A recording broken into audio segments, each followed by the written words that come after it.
London, summer of 1613. The Thames carried the scent of river water mixed with roasted chestnuts and burning torches as hundreds of people hurried across the wooden bridges toward the Globe Theatre. It was not just another evening. Tonight William Shakespeare himself had promised something new, something grand, and the city gathered to see the man whose words had already conquered kings and beggars alike. The Globe glowed like a jewel on the riverbank. Lanterns swung above the wooden galleries, merchants shouted, selling bread and ale, and the chatter of the crowd rose into a hum of excitement. Nobles in velvet cloaks sat shoulder to shoulder with farmers in muddy boots. This was Shakespeare's magic. He made kings and commoners breathe the same air. Behind the curtain, Shakespeare stood silently, his hands clasped behind his back. His hair was silvered with age, his face marked by years of triumph and betrayal. Yet in his eyes burned the same restless fire as the boy from Stratford, who had once come to London with nothing but words in his pockets. He whispered to himself, almost like a prayer, "Tonight they will remember." The play began. The stage thundered with lines of love and betrayal, laughter and despair. Every word was carried like a blade into the hearts of those watching. The audience leaned forward breathless, their souls bound to the rhythm of Shakespeare's story. For a moment, time itself seemed to bow before his voice. Then it happened. A cannon fired on stage to mark a scene of triumph. Sparks lit from the barrel, drifting harmless at first, until one glowing ember kissed the thatched roof. At first no one noticed. A child tugged his mother's sleeve, pointing at the faint thread of smoke curling above. She hushed him, her eyes fixed on the actors. But the smoke thickened, the ember spread, and in moments the roof ignited into flame. The crack of burning timber broke the spell. Screams erupted. People surged toward the exits, pushing, stumbling, desperate.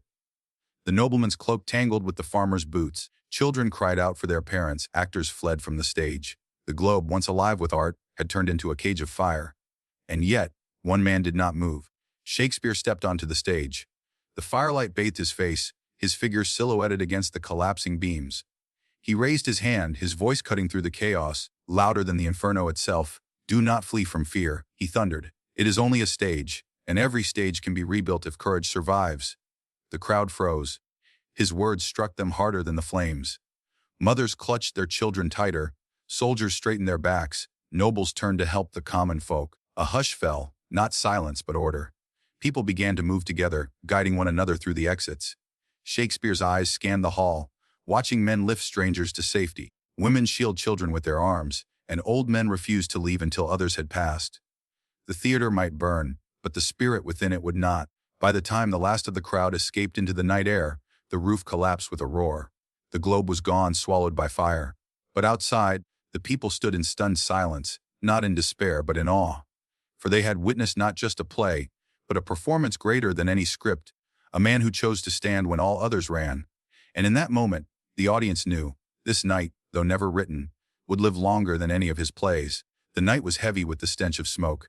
The Thames carried away floating embers, like fiery ghosts of the Globe Theatre.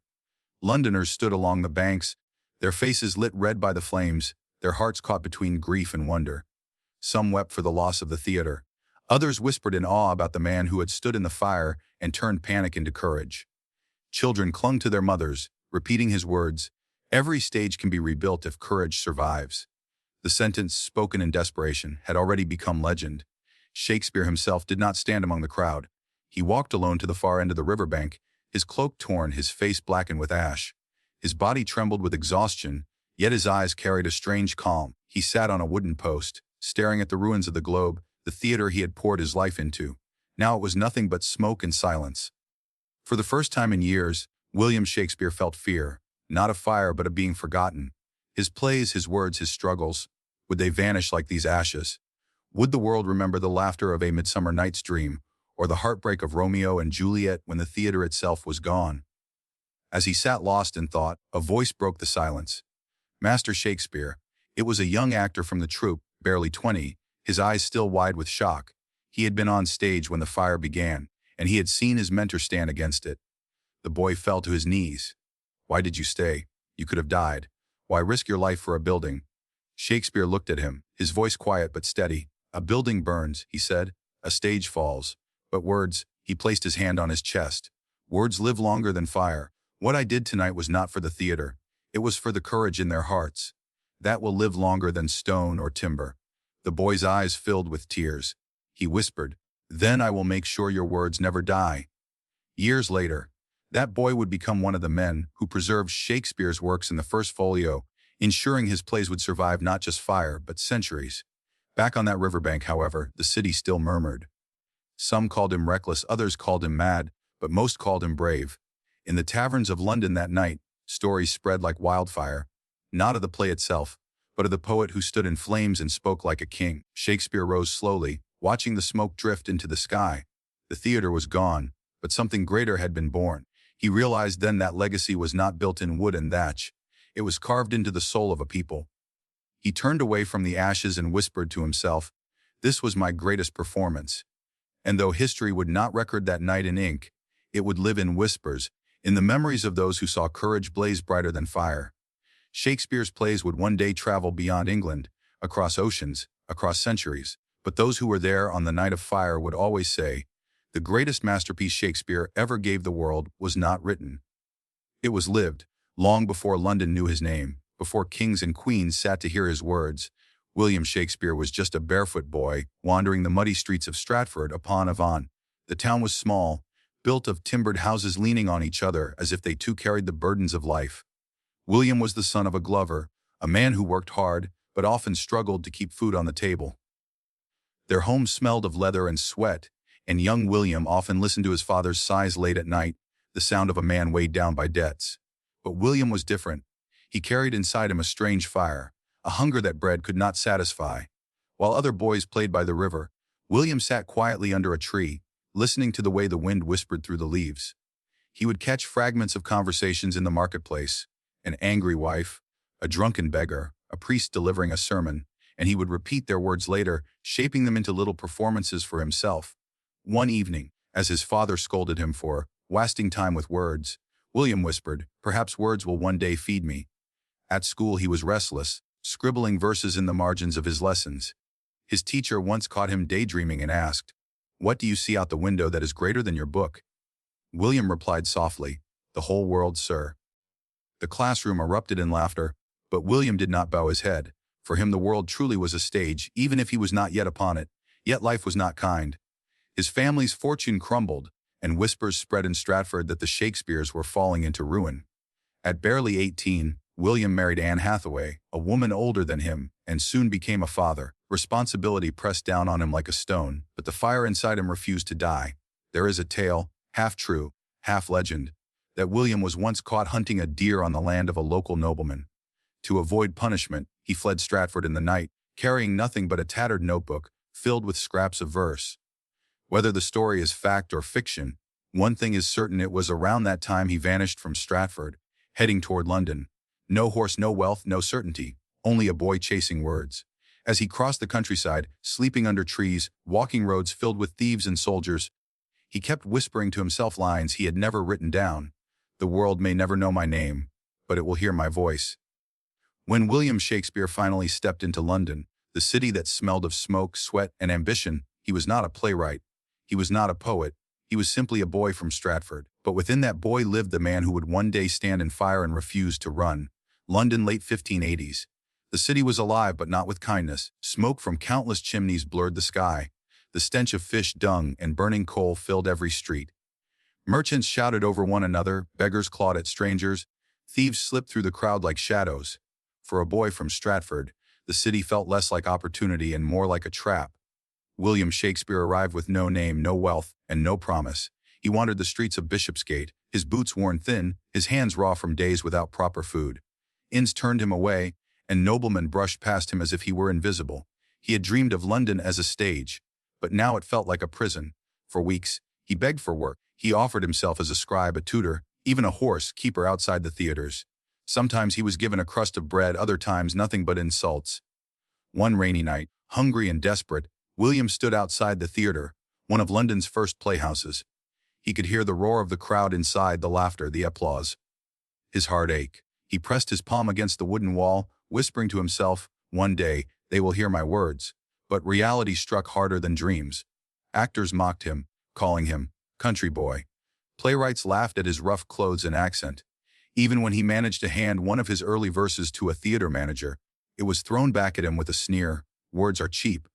London is full of fools with ink. Still, Shakespeare refused to give up. He spent nights by candlelight in a cramped room, scratching words onto scraps of paper. He wrote of kings and clowns, of lovers and traitors, of fools who spoke more truth than wise men. He believed in the power of words even when no one believed in him. But the city grew darker. Rumors of plague crept through London, shutting theaters, emptying streets. Corpses were carted away under the cover of night, and the air carried the heavy silence of fear. Many fled the city, but William stayed. He knew that if he left, his dream would die before it ever began. There is a story, whispered but never proven, that in those shadowed years, William secretly worked as a ghostwriter, penning lines for other men who claimed them as their own. He was too poor to protest, too hungry to care. But every stolen line, every lost verse sharpened his skill. London was stealing from him, yet also shaping him into the man who would one day command the stage. On another cold evening, after being rejected once again, he stood by the river. He gazed at the Tower of London, its walls stained with history and death. For the first time, doubt sank deep into his chest. He murmured to himself, "Perhaps Stratford was safer. Perhaps words are not enough." Then, from the shadows, he heard laughter, the wild, drunken laughter of men leaving a tavern. They shouted lines from a play, mocking them, repeating them badly. And yet, even in mockery, those words had power. That night, William realized something: words did not belong to nobles, nor to critics, nor to actors. Words belonged to the people. And if he could write for the people, he could never be silenced. With new fire in his heart, he whispered into the night, "I will not fade into the shadows. I will make the shadows speak." And so, in the darkest streets of London, surrounded by poverty, rejection, and plague, the boy from Stratford began to transform into the playwright the world would never forget. London, 1590s. The city was still cruel, still filled with hunger, shadows, and plague. But in the heart of that darkness, William Shakespeare's words began to find light. At first, it happened quietly. A small poem, passed hand to hand among friends. Then a sonnet, whispered by lovers in candlelit corners. His words traveled further than he did, slipping into places where William himself was not welcome. But fate moved in strange ways. One evening, a struggling actor borrowed one of William's scenes, a piece Shakespeare had scribbled on torn parchment, and performed it in a crowded tavern. The crowd laughed, clapped, and cheered, not knowing the words belonged to the quiet country boy sitting in the back, watching with wide eyes. William felt something ignite inside him. For the first time, his voice had reached the people, even if they didn't know his name. Soon after, a small theater agreed to take one of his plays, though not without hesitation. Henry Villa, Part 1. The actors mocked him at first, calling it too grand for the common man. But when the curtain rose, and the first words echoed across the stage, something extraordinary happened. The audience leaned forward. They listened. They laughed. They gasped. They cheered. For the first time, Shakespeare's words commanded the room. By the end of the performance, the theater thundered with applause. Men pounded their cups on the wooden benches. Women whispered his lines as if they were secrets meant only for them. London, which had once spat on him, was now repeating his words. That night, William walked home through the same dirty streets that had once mocked him. But everything was different. The city lights glowed brighter. The air smelled sweeter. For the first time, London felt like it belonged to him. Yet fame did not come without enemies. Older playwrights sneered, calling him the upstart crow. They accused him of arrogance, of stealing stories, of daring to rise above his station. But William did not fight with fists. He fought with ink. Every insult pushed him to write sharper, deeper, stronger. He once whispered to a friend, "Let them call me what they will. Crows may steal, but I will give wings to words." Soon, his plays filled taverns, then theaters, then royal halls. People from beggars to nobles repeated his lines. Shakespeare, the boy from Stratford, was no longer invisible. But William knew something the world did not. He knew that fame was not the end. It was only the beginning. Behind every cheer lurked envy. Behind every success, a shadow of betrayal. And while the world celebrated him, the greatest battles of his life were yet to come. For now, though, as he lay in his small room with ink-stained hands, he allowed himself a smile. The spark had been lit, and the fire was only just beginning. Theater lights blazed. Crowds gathered. Shakespeare's name had begun to echo across London. From taverns to palaces, from commoners to noblemen, people quoted his words as if they were treasures. But fame is a double-edged sword. The louder the applause, the deeper the envy. In smoky taverns, rival playwrights whispered his name with bitterness. Men who had once ruled the stage now watched their words wither as Shakespeare's sword. One pamphlet even mocked him openly, the upstart crow, beautified with our feathers. They claimed he was stealing stories, twisting old tales, and daring to stand among those who had studied at great universities. Shakespeare had no powerful family, no noble blood, no prestigious education. He was just a glover's son from Stratford. For the elite of London's theatre world, his success was an insult, and so shadows began to gather. Actors who once praised him now turned cold, lured away by rivals offering gold. Patrons who promised support began to vanish, frightened by whispers that Shakespeare's plays were dangerous. Rumors spread that his words stirred rebellion, that they mocked authority, that they were too bold for the comfort of kings. One winter evening, after a triumphant performance of Henry IV, William returned home to find a note slipped under his door. No name, only 6 words written in sharp, hurried ink. The stage will eat you alive. He read it again and again, the words burning like fire. He folded the note and placed it in his pocket. The threat did not scare him. It awakened him. The battles were no longer about hunger or survival. They were about power. And power, William knew, was more dangerous than poverty. Still, he refused to back down. Instead, he sharpened his pen. He created fools who spoke truths kings dared not hear. He built villains so cunning that audiences trembled. He wrote of ambition, betrayal, murder, because he knew those very things were circling around him in real life. But as his enemies plotted, something darker loomed in London. The theaters closed once more. Plague. Death carts rolled through the streets, bells tolled for the lost, and silence replaced the laughter of the stage. Rivals prayed his fame would fade in the silence, but William used the darkness to create. In that time, he wrote verses so powerful that when the plague ended, his words returned stronger than before. The shadows had tried to silence him. Instead, they had sharpened him. Yet William also understood a painful truth the higher he climbed. The lonelier the path became, friends could become enemies. Supporters could become betrayers. And in the silence of the night, when the ink dried and the city slept, he often asked himself, will my words outlive the shadows, or will the shadows outlive me? The question haunted him. The answer would be written in blood and ink. By the mid-1590s, William Shakespeare was no longer just a name whispered in taverns. He was a force across London. His plays filled the theaters. His words spilled from the mouths of commoners and nobles alike. But destiny had even higher stages in store for him. One autumn afternoon, an unexpected message arrived at the theater. The Queen herself had heard of this, Shakespeare, and demanded a performance at court. The news spread like wildfire. To be summoned before Elizabethan, the Virgin Queen, the most powerful woman in the world, was both an honor and a trial. Many playwrights dreamed of such a moment. Few ever saw it. For Shakespeare, it was the test of a lifetime. The day of the performance, the air inside Whitehall Palace was heavy with gold, incense, and authority. Nobles filled the grand hall, dressed in silks and jewels, their eyes sharp with judgment. At the far end sat the Queen, adorned in pearls and a gown that shimmered like sunlight itself. Her gaze was unblinking, her silence more powerful than any applause. When the curtain rose, William's actors began. The hall echoed with his words. Words born from a poor boy's hunger, sharpened in London's shadows, now carried into the ears of the most powerful ruler of England. The Queen watched. She neither smiled nor frowned. The nobles whispered. William, standing hidden in the wings, felt his heart pound. Every line was a blade, either it would cut him down or carve his name into history. At last the play ended. Silence. Then, slowly, the Queen rose. Her hands came together in applause. And when the Queen applauded, all of England applauded with her. She declared in her commanding voice, "This man has given England a mirror to see itself. Let him write. Let him rise." From that moment, Shakespeare was untouchable. His enemies, who once mocked him, now lowered their eyes in her presence. His rivals who whispered against him now fell silent. For in Elizabeth's favor, he had gained more than fame. He had gained protection. But the Queen's blessing was also a burden. Now, every word he wrote carried weight. He could no longer write just for taverns or laughter. He was writing for a throne, for a nation, for history itself. That night, as he walked out of the palace, torches lighting the dark sky, William whispered to himself, "From Stratford to the Queen's Hall words have carried me here, but how much further will they take me?" The answer would not only define his life, it would define England itself.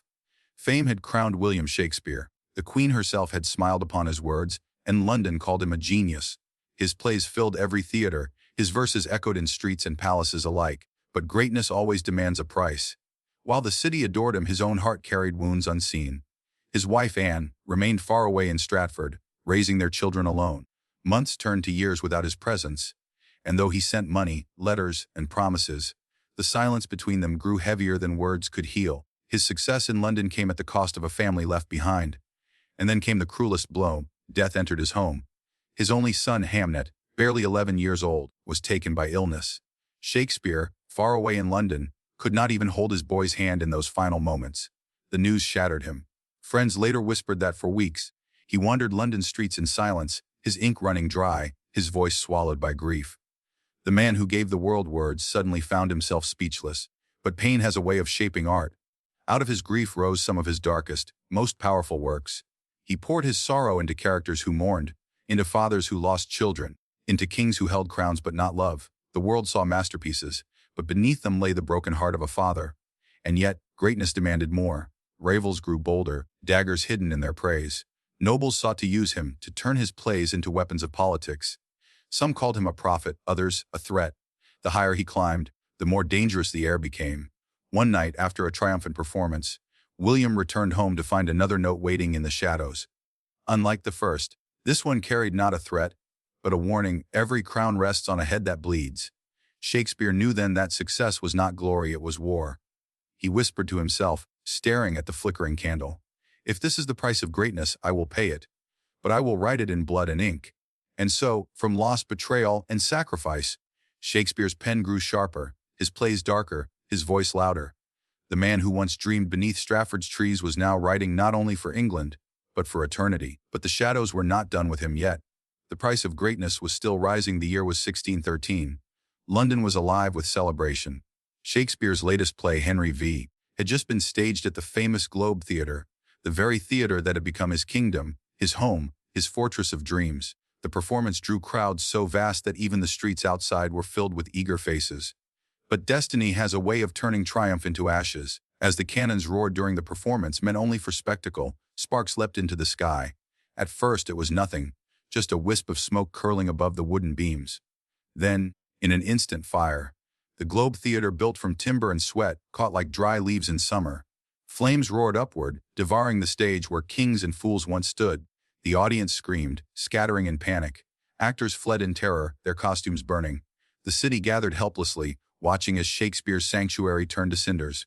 And there, in the crowd, stood William, silent, motionless. The theater that had carried his words to the heavens now burned before his eyes. It was not just wood and nails. It was years of struggle, laughter, tears, betrayal, triumph. In that fire, it felt as though a part of his very soul was being consumed. Some whispered that the fire was no accident.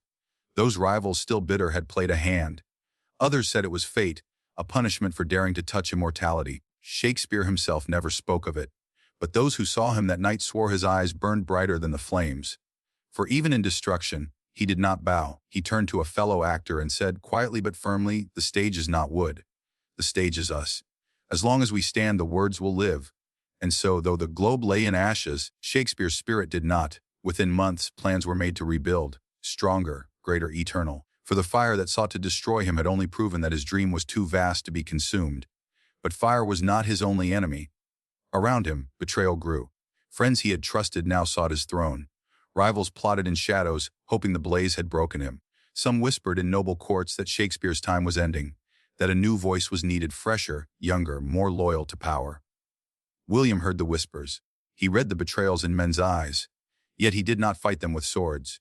He fought them the only way he knew, with words. Out of ashes, he began to write with even greater fire, carving plays that would live long after his betrayers turned to dust. The globe had burned. His enemies had risen.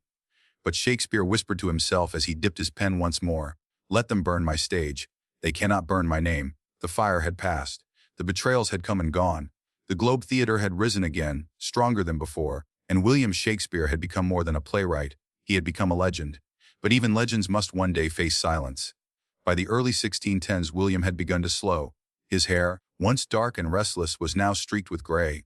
His body, once driven by the hunger of youth, now carried the weight of years, of griefs, of victories. He returned often to Stratford, to the quiet home he had purchased for his family, far from London's roar. There, among familiar fields and the soft murmur of the Avon River, he sought peace. But peace was never simple for a man who had carried the voices of kings and beggars inside his mind. At night, he sat by candlelight, staring at blank pages. Sometimes words flowed like rivers, other times silence pressed heavily upon him. His friends noticed the change. "The fire is dimming," one whispered. But William himself knew better. The fire was not dimming. It was preparing for its last blaze. In those years he wrote The Tempest, a story of storms, of farewells, of a man laying down his power. Audiences did not know it then, But the play was his own goodbye, his curtain call disguised as art. When Prospero, the magician, spoke his final lines, "No, my charms are all o'erthrown," it was William himself speaking, surrendering his stage. Yet even in retreat, shadows lingered. Rivals still tried to claim his words. Jealous tongues whispered that he had not written all his plays, that others had lent him their genius. But William no longer fought. He had learned that time itself was the only judge worth serving. On a spring day in 1616, William Shakespeare breathed his last in Stratford, the town where his journey had begun. No trumpet announced his passing, no grand theater mourned. Just the quiet toll of church bells, the weeping of family, the silence of ink that would never flow again. Yet death could not silence him, for his words were no longer his. They belonged to the world. In every theater that rose after him, in every lover's vow, in every villain's whisper, his voice lived on. He had once asked in doubt, "Will my words outlive the shadows, or will the shadows outlive me?" History answered, "The shadows are gone, the fire remains." And so, the boy from Stratford who once dreamed under trees, who once wandered hungry through London's streets, who once faced fire, plague, betrayal, and loss had written his final line. But his story, his true last performance, had only just begun.